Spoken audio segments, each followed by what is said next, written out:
लोग जो लोकतंत्र की बात करते हैं तो मैं याद दिला देना चाहता हूं, कांग्रेस पार्टी के पहले प्रधानमंत्री श्री जवाहरलाल नेहरू 0 वोट पाकर प्रधानमंत्री बने थे। भारत के इतिहास में इनके जितने प्रधानमंत्री बने, इंदिरा गांधी जी क्या चुन के आई पहली बार? नहीं, कांग्रेस के अंदरूनी लड़ाई, इंडिकेट सिंडिकेट की लड़ाई में गूंगी गुड़िया के रूप में आई। स्वर्गीय राजीव गांधी जी का चुन के आए? नहीं, इंदिरा जी की दुखद हत्या से उपजी परिस्थितियों के कारण बनाए गए। भारत के राजनीतिक इतिहास में लोकतांत्रिक ढंग से अगर किसी पार्टी के 2 ही प्रधानमंत्री चुन के आए, जो जनता के सामने हमने रखा यह प्रधानमंत्री होना चाहिए और जनता ने चुन के कहा यही प्रधानमंत्री होना चाहिए, एक श्री अटल बिहारी वाजपेयी और एक श्री नरेंद्र मोदी। भारतीय राजनीति में बहुत सारी चीजों का पटाक्षेप हो रहा है।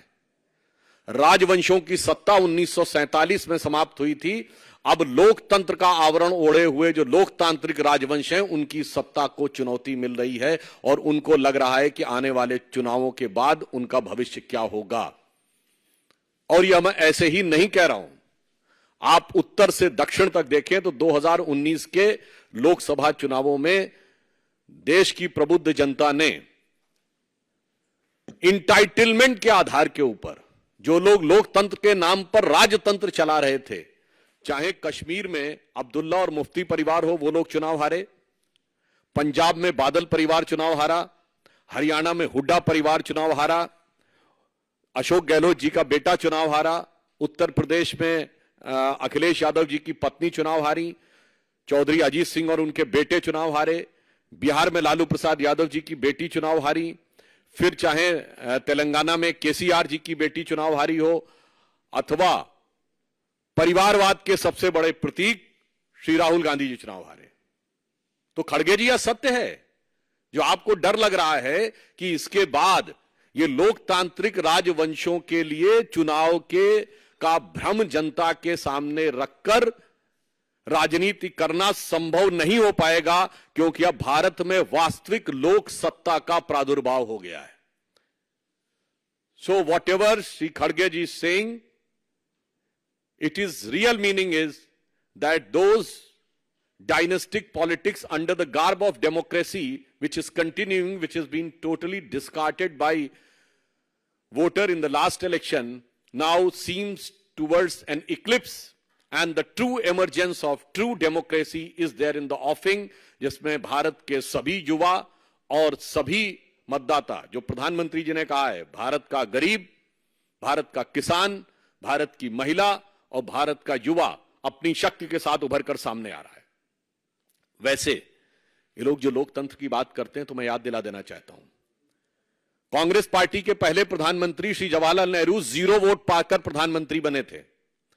अप्रैल 1946 में कांग्रेस कार्य समिति की बैठक में 16 कांग्रेस कमेटियों में से एक ने पट्टाभी सीतारमैया को और एक ने कृपलानी जी को वोट दिया था, और बाकी सारे के सारे वोट सरदार पटेल को मिले थे और 0 वोट जवाहरलाल नेहरू को मिले थे। और इस बात की, उस घटना के अंदर का point by point, minute by minute reference Kripalani की किताब माय डेज विद गांधी में है, मौलाना आजाद की किताब इंडिया विंस फ्रीडम में है, दुर्गा दत्त की किताब India from Curzon to Nehru and thereafter में है।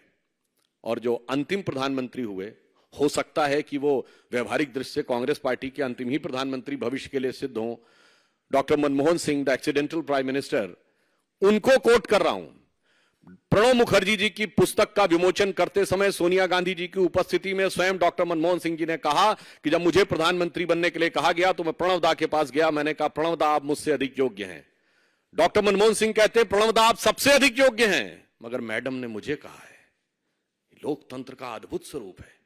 पहले प्रधानमंत्री से लेके अंतिम प्रधानमंत्री तक, 0 वोट से लेके 0 वोट तक प्रधानमंत्री बनाने वाले लोग आज कहते हैं कि लोकतंत्र हमें समझ में नहीं आता है और लोकतंत्र के वास्तविक रक्षक वो हैं।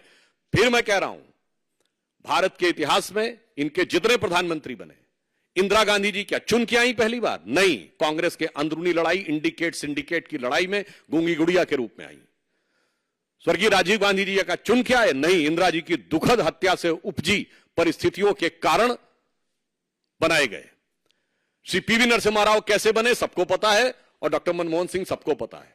तो भारत के राजनीतिक इतिहास में लोकतांत्रिक ढंग से अगर किसी पार्टी के 2 ही प्रधानमंत्री चुन के आए, जो जनता के सामने हमने रखा यह प्रधानमंत्री होना चाहिए और जनता ने चुन के कहा यही प्रधानमंत्री होना चाहिए, एक श्री अटल बिहारी वाजपेयी और एक श्री नरेंद्र मोदी।